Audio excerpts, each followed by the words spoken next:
Hello friends, welcome to रोशन की class YouTube channel. आप सभी का आज की इस करंट अफेयर की वीडियो में एक बार फिर से बहुत बहुत स्वागत है। आज की इस वीडियो में हम देखेंगे टॉप करंट अफेयर 27 मार्च 2021 का, और सभी क्वेश्चंस के साथ मैं यहाँ पे एक्स्ट्रा पॉइंट भी दिखाऊंगा। उससे रिलेटेड एक्स्ट्रा पॉइंट होंगे। जैसे आप लोग कोई क्वेश्चन देखते हैं तो उससे रिलेटेड भी अगर कोई क्वेश्चन पूछता है तो आप लोग उसका भी आंसर दे सकें। और अगर आप लोगों को इस वीडियो को देखने के बाद वीडियो अच्छी लगे तो प्लीज़ इस वीडियो को लाइक करिएगा। और रेगुलर बेसिस से मॉर्निंग में करंट अफेयर की वीडियो देखने के लिए रोशन की क्लास यूट्यूब चैनल को सब्सक्राइब कर लीजिए, और नीचे लाल कलर का सब्सक्राइब बटन है और साथ ही साथ बेल आइकन को दबा लीजिए, क्योंकि मैं इस करंट अफेयर की वीडियो का पीडीएफ फ्री में, बिल्कुल फ्री में, नीचे कमेंट बॉक्स डिस्क्रिप्शन बॉक्स में लिंक दे दूंगा, उसको वहाँ से जाके डाउनलोड कर सकते हैं, फ्री में है वो। और अगर आप लोगों को इस वीडियो में कोई सुझाव देना है, इस वीडियो में मैं किस तरीके से सुधार कर सकूं, आप लोगों को क्या चीज़ इसमें पसंद नहीं आती वो ज़रूर बताइए। पसंद जो आती है वो तो ठीक है, लेकिन पसंद जो नहीं आती है इस वीडियो में कोई चीज़, वो ज़रूर बताइए। उसको मैं नेक्स्ट आने वाली वीडियोज़ में 100% कोशिश करूँगा कि वो सुधार की जा सके। तो प्लीज़ यहाँ पे सजेशन ज़रूर दीजिएगा कि इस वीडियो में आप लोगों को क्या गलत लगता है, किस तरीके से मैं इस चीज़ को बनाऊँ कि आप लोगों को और पसंद आए। तो चलिए दोस्तों, अब देर नहीं करते हैं, चलते हैं पहले क्वेश्चन की तरफ। यहाँ पे देखिए, पहला क्वेश्चन है, डीएस रविंद्रन को किस बैंक का अतिरिक्त निदेशक नियुक्त किया गया है। तो डीएस रविंद्रन, नाम याद रखिएगा, इनको अतिरिक्त निदेशक नियुक्त किया गया है कर्नाटक बैंक का। अगर यहाँ पे कर्नाटक बैंक की स्थापना पूछता है कि कब की गई थी, तो 18 फरवरी 1924 को की गई थी। कर्नाटक बैंक का मुख्यालय है मंगलोर, कर्नाटक में, और कार्यकारी अधिकारी यानी कि सीईओ हैं कर्नाटक बैंक के महाबलेश्वर एमएस। कर्नाटक बैंक के सीईओ हैं महाबलेश्वर एमएस। बढ़ते हैं दूसरे क्वेश्चन की तरफ। दूसरा क्वेश्चन है, किस विश्वविद्यालय को चांसलर अवार्ड 2020 के लिए चुना गया है। तो चांसलर अवार्ड 2020 के लिए चुना गया है केरल कृषि विश्वविद्यालय को। याद रखिएगा, केरल विश्वविद्यालय नहीं, केरल कृषि विद्यालय है, कृषि विश्वविद्यालय है, यानी कि एग्रीकल्चर यूनिवर्सिटी है यहाँ पे केरल की, उसको यहाँ पे चांसलर अवार्ड 2020 के लिए चुना गया है। यह पुरस्कार केरल के राज्यपाल और विश्वविद्यालयों के कुलाधिपति द्वारा राज्य के विश्वविद्यालयों के बीच स्वस्थ प्रतिस्पर्धा की भावना बढ़ाने के लिए शुरू किया गया है। तो ये आपको पता होना चाहिए कि केरल राज्य के जितने भी विश्वविद्यालय हैं उनके बीच प्रतिस्पर्धा बढ़ाने के लिए केरल के राज्यपाल और विश्वविद्यालयों के कुलाधिपति यानी कि कुलपतियों के कुलपति के द्वारा इस जो ये अवार्ड चला गया, चांसलर अवार्ड, इसकी शुरुआत की गई है। चांसलर अवार्ड का मतलब होता है कुलाधिपति पुरस्कार। इस पुरस्कार को देने का जो निर्णय किया गया था, पी सदाशिवम, जो 2014 में वहाँ के राज्यपाल थे केरल के, उन्होंने इस अवार्ड को देने का निर्णय किया था। फर्स्ट चांसलर अवार्ड अगर पूछता है कि 2015 में, ये 2014 में निर्णय लिया था तो पहला जो अवार्ड दिया गया तो 2015 में दिया गया था, तो पहला चांसलर अवार्ड किसे दिया गया था, तो केरल विश्वविद्यालय को दिया गया था। इस बार किसको दिया जा रहा है, केरल कृषि विश्वविद्यालय को दिया जा रहा है। और सेकंड अगर पूछता है कि दूसरा जो चांसलर अवार्ड था 2016 का, वो किसको दिया गया था, तो महात्मा गांधी विश्वविद्यालय को दूसरा चांसलर अवार्ड दिया गया था 2016 में। मुख्यमंत्री हैं यहाँ पे इस समय देख लीजिए केरल के पिनाराई विजयन, और राज्यपाल हैं आरिफ मोहम्मद खान। अब बढ़ते हैं दोस्तों तीसरे की दो क्वेश्चन की तरफ। यहाँ पे तीसरा क्वेश्चन देख लीजिए, 2021 national book critics circle NBCC award के फिक्शन श्रेणी में यह अवार्ड किसे मिला है। तो यहाँ पे फिक्शन श्रेणी में जो ये NBCC अवार्ड है, national book critics circle award, ये दिया गया है मैगी ओ'फेरल को।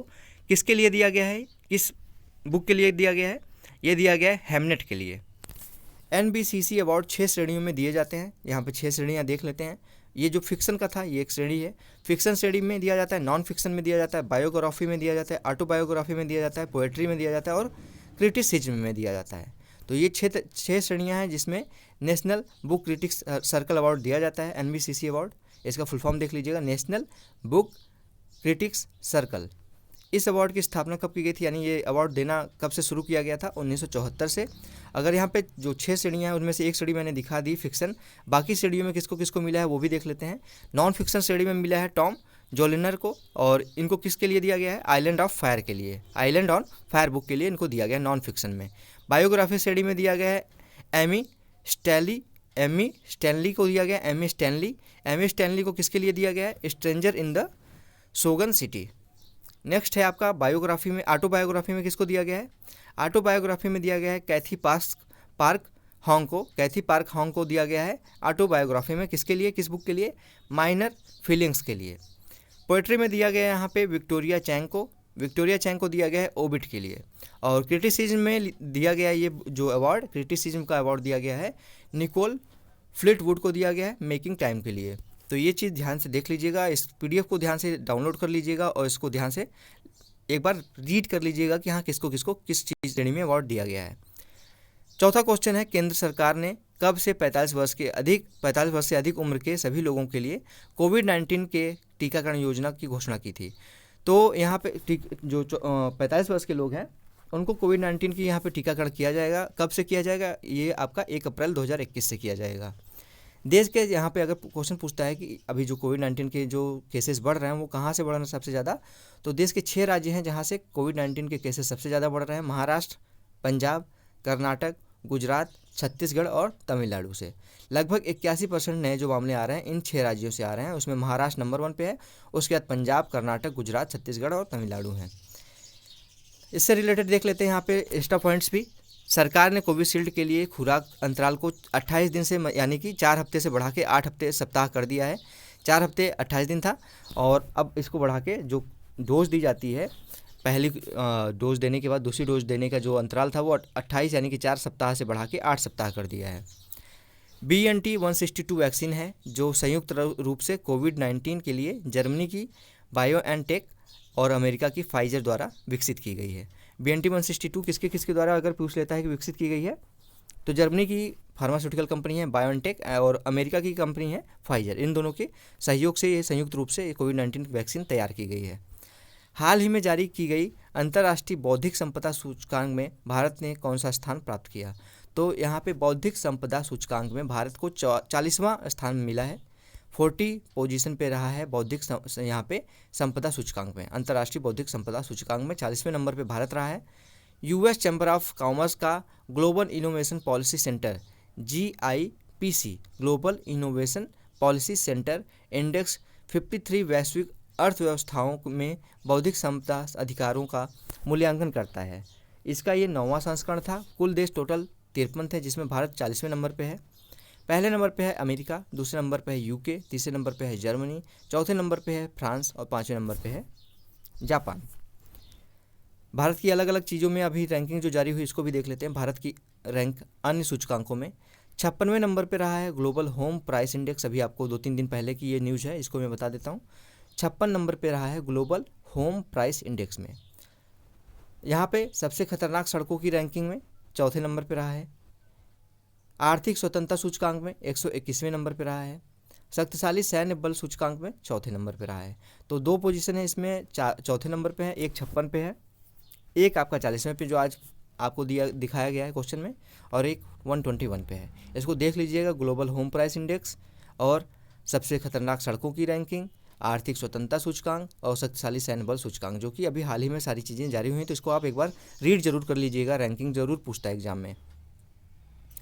अगला क्वेश्चन है, हाल ही में उत्तर प्रदेश के किस जिले में केला महोत्सव का आयोजन किया गया? तो केला महोत्सव का आयोजन किया गया है 22 मार्च से 25 मार्च 2021 तक कुशीनगर में। उद्देश्य क्या था? केले से बनने वाले सभी उत्पादों को बढ़ावा देना और कुशीनगर जिले को एक जिला एक उत्पाद यानी कि ODOP योजना के में शामिल करना। ODOP योजना क्या है? 1 डिस्ट्रिक्ट 1 प्रोडक्ट योजना के तहत इससे पहले झांसी में स्ट्रॉबेरी महोत्सव, लखनऊ में गुड़ महोत्सव, सिद्धार्थनगर में काला नमक चावल महोत्सव का आयोजन किया जा चुका है।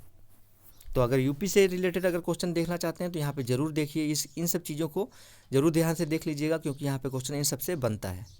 मुख्यमंत्री आप सभी को पता होना चाहिए कि उत्तर प्रदेश के मुख्यमंत्री हैं योगी आदित्यनाथ जी और राज्यपाल हैं आनंदीबेन पटेल जी। लोकसभा सीटें हैं टोटल 80। टोटल यहाँ पे जो ज़िले हैं वो 75 हैं, लेकिन यहाँ पे लोकसभा सीटें 80 हैं क्योंकि यहाँ पे कुछ ऐसे ज़िले हैं जहाँ पे लोकसभा सीटें 2 हैं। तो यहाँ पे लोकसभा सीटें 80 हैं, राज्यसभा सीटें टोटल 31 हैं और विधानसभा सीटें कितनी हैं? विधानसभा यानी मुख्यमंत्री जो चुन के जाते हैं वो सीटें हैं 404।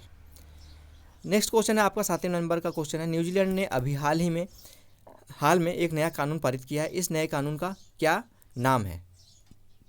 इस नए कानून का नाम है दोस्तों मिसकैरेज ब्रेवमेंट लीव लॉ यानी कि गर्भपात शोक अवकाश कानून। ये कानून क्या है इसको भी देख लेते हैं। न्यूजीलैंड की संसद ने माताओं और उनके पार्टनर को गर्भपात या स्टिल बर्थ की स्थिति में वैधानिक अवकाश यानी कि वैधानिक अवकाश यानी कि पेड लीव यानी जो पैसे छुट्टी लेंगे तो उनको पैसे मिलेंगे, ऐसा नहीं कि छुट्टी लेने पे उनके पैसे कटेंगे। तो पेड लीव प्राप्त करने का अधिकार देने वाला यहाँ पे बिल पारित किया है। इस कानून के तहत गर्भावस्था समाप्त होने पर गर्भपात की स्थिति में कर्मचारियों को 3 दिन का वैधानिक अवकाश मिल सकता है। यानी कि अगर गर्भावस्था है महिलाओं की या फिर गर्भपात की स्थिति है तो उस महिला को और उसके पार्टनर को 3 दिन तक का वेतन सहित अवकाश दिया जाएगा। इसके साथ ही न्यूजीलैंड ऐसा करने वाला दूसरा देश बन गया है। पहला देश कौन सा था? इसमें आप लोगों को थोड़ा सा प्राउड फील होना चाहिए। भारत को ऐसे प्रावधान लागू करने वाला पहला देश माना जाता है। ये अच्छा कानून है जिसको भारत ने पारित किया हुआ है सबसे पहले। न्यूजीलैंड महिलाओं को मतदान का अधिकार देने वाला दूसरा दुनिया का पहला देश है। यानी कि यहाँ पे जो महिलाएं हैं सबसे पहले यहीं पे प्रावधान किया गया था कि महिलाएं भी वोट दे सकती हैं। कैपिटल है न्यूजीलैंड की वेलिंगटन। प्रधानमंत्री हैं जेसिंडा अर्डन। 8वां क्वेश्चन है, भारत और किस देश के बीच द्विपक्षीय संबंधों की स्थापना के 50 साल पूरे हुए? तो अभी 50 साल पूरे हुए हैं बांग्लादेश की आज़ादी के। उसी उपलक्ष्य में यहाँ पे भारत और बांग्लादेश के बीच द्विपक्षीय संबंधों के भी 50 साल हुए हैं। इसका आंसर होगा बांग्लादेश। इस ऐतिहासिक उपलब्धि को सेलिब्रेट करने के लिए कई तरह के आयोजन कर रहे हैं वहाँ के लोग। बांग्लादेश के राष्ट्रपति शेख मुजब्बिर रहमान के शताब्दी समारोह में शामिल होने के लिए प्रधानमंत्री नरेंद्र मोदी का बांग्लादेश दौरा चल रहा है। प्रधानमंत्री नरेंद्र मोदी ने त्रिपुरा और बांग्लादेश में भारतीय सीमा पर मैत्री सेतु पुल का उद्घाटन किया। यहाँ पे मैत्री सेतु जो है वो त्रिपुरा और बांग्लादेश को जोड़ेगी। इस पुल को याद रखिएगा, मैत्री सेतु नाम है इसका। दिसंबर 1971 में बांग्लादेश के स्वतंत्र अस्तित्व को मान्यता देने और बांग्लादेश के साथ राजनयिक संबंध स्थापित करने वाला भारत पहला देश था। भारतीय सेना के सहयोग से आज़ाद बांग्लादेश अस्तित्व में आया। ठीक, उसके पहले बांग्लादेश क्या था? उसके पहले बांग्लादेश था पूर्वी पाकिस्तान। तो 1971 दिसंबर 1971 में ये आज़ाद देश हुआ, जिसकी सहायता किसने की थी? भारत के सैनिकों ने की थी। भारत और बांग्लादेश के बीच ऐतिहासिक, भाषाई और सांस्कृतिक संबंध काफ़ी मजबूत है और ये दोनों देशों के द्विपक्षीय संबंधों को प्रगति के लिए एक मजबूत आधार स्थापित करते हैं। नेक्स्ट क्वेश्चन है आपका 9 नंबर का। सुप्रीम कोर्ट ने पेड़ों की कटाई के संबंध में 7 सदस्यीय विशेषज्ञ समिति का गठन किया है। इस समिति की अध्यक्षता कौन कर रहा है? तो यहाँ पे पेड़ों की कटाई को रोकने के लिए यहाँ पे 7 सदस्यीय समिति का गठन किया गया है सुप्रीम कोर्ट द्वारा। इस सदस्य की अध्यक्षता कर रहे हैं M.K. रंजीत सिंह ज्वाला। ये क्या है M.K. रंजीत सिंह ज्वाला? वन्य जीव विशेषज्ञ हैं और भारतीय वन्य जीव ट्रस्ट के अध्यक्ष भी रह चुके हैं। यह समिति विकासात्मक परियोजना के लिए पेड़ काटने से जुड़े नीतिगत दिशा निर्देशों की सिफारिश करेगी। यानी कि अगर किसी विकासात्मक कार्य के लिए पेड़ काटे जाएंगे तो उन जगहों से पेड़ काटे जाएं या ना काटे जाएं उसकी सिफारिश करेगी कि हाँ वहाँ पे क्यों काटे जाएं और क्यों ना काटे जाएं। सुप्रीम कोर्ट ने यह फैसला पश्चिम बंगाल में रोड ओवर ब्रिज और सड़क चौड़ीकरण परियोजना के संबंध में लिया है। सुप्रीम कोर्ट ऑफ इंडिया के बारे में भी देख लेते हैं। सुप्रीम कोर्ट ऑफ इंडिया यहाँ पे देख लीजिए, भारत का उच्चतम न्यायालय है। 1 अक्टूबर 1937 को इसकी स्थापना की गई थी, लेकिन जब स्थापना की गई थी 1 अक्टूबर 1937 को तो इसका नाम सुप्रीम कोर्ट ऑफ इंडिया नहीं था, इसका नाम था फेडरल कोर्ट ऑफ इंडिया। लेकिन 28 जनवरी आपका आज़ाद जो यहाँ पे संविधान आपका कब बना था? 26 जनवरी 1950 को।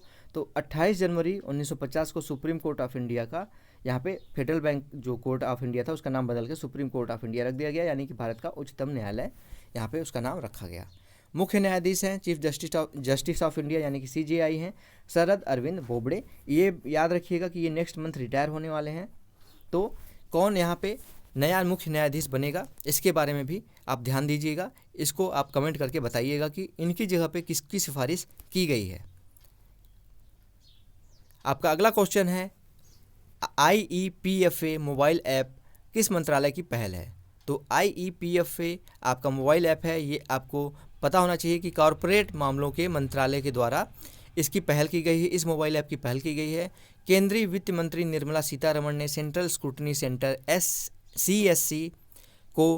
CSC और investor education and protection fund authority यानी कि IEPFA मोबाइल ऐप को वर्चुअल रूप से लॉन्च किया है। IEPFA का फुल फॉर्म देख लीजिएगा, investor education and protection fund authority. Mobile app के यहाँ पे इन दोनों ने, जो आपका CSC है इसके द्वारा और IEPFA, इन दोनों के ने मिल के इस ऐप को लॉन्च किया है। ये दोनों पहल प्रधानमंत्री के डिजिटल इंडिया के विजन को साकार करने की अहम भूमिका निभाएंगी। इस मोबाइल ऐप का लक्ष्य क्या है? इस मोबाइल ऐप का लक्ष्य है ग्रामीण एवं शहरी दोनों क्षेत्रों में वित्तीय साक्षरता के लक्ष्य को प्राप्त करना। ये हो गया दोस्तों आज का टॉप 10 क्वेश्चन। अगर आप लोगों को ये वीडियो अच्छी लगी तो प्लीज़ लाइक करिएगा। और आपका आज का क्वेश्चन है, भारतीय रेलवे का एशिया में कौन सा स्थान है? आपको बताना है भारतीय रेलवे जो है वो एशिया में किस पोजीशन पे है। जैसे बड़ी भारतीय रेलवे है आपकी, तो वो सबसे बड़ी कौन है, फिर उसके बाद कौन है, आपके इस तरीके से भारतीय रेलवे किस पोजीशन पे है, प्रथम पे है, द्वितीय पे है, तृतीय पे है या फिर चतुर्थ पे है। और अगर दोस्तों आप लोगों को कल के क्वेश्चन का आंसर जानना है तो यहाँ पे देख लीजिए। कल के क्वेश्चन का आंसर था, कल का क्वेश्चन था किस देश में सबसे बड़ी कौन सी देश में सबसे बड़ी नहर है? तो यहाँ पे सबसे बड़ी नहर है आपके चीन में, जिसका नाम है ग्रांड नहर, जिंग हैंग ग्रैंड कैनाल इसको कहते हैं। लंबाई इसकी है 1776 किलोमीटर और यह नहर वर्ल्ड हेरिटेज साइट में शामिल है। तो दुनिया की सबसे बड़ी नहर आपका चाइना में है, ग्रांड नहर इसका नाम है। तो फ्रेंड, आशा करता हूँ आप लोगों को आज की वीडियो पसंद आई होगी। और रेगुलर बेसिस पे मॉर्निंग में करंट अफेयर की वीडियो, साथ में स्टैटिक क्वेश्चन भी देखने के लिए रोशन की क्लास यूट्यूब चैनल को सब्सक्राइब करना मत भूलिए। अगर वीडियो पसंद आई तो प्लीज़ इस वीडियो को लाइक करिएगा। और अगर हाँ आप लोगों को कोई इस वीडियो में कमी लग रही है तो कमेंट बॉक्स में ज़रूर कमेंट करके बताइएगा कि इस वीडियो में क्या कमी रह गई है। उसको मैं नेक्स्ट वीडियो में 100% गारंटी देता हूँ सुधार के आप लोगों तक पहुँचाने की कोशिश करूँगा। तो फ्रेंड्स, मिलते हैं नेक्स्ट वीडियो में, तब तक के लिए आप लोगों का बहुत बहुत धन्यवाद। जय हिंद, वंदे मातरम।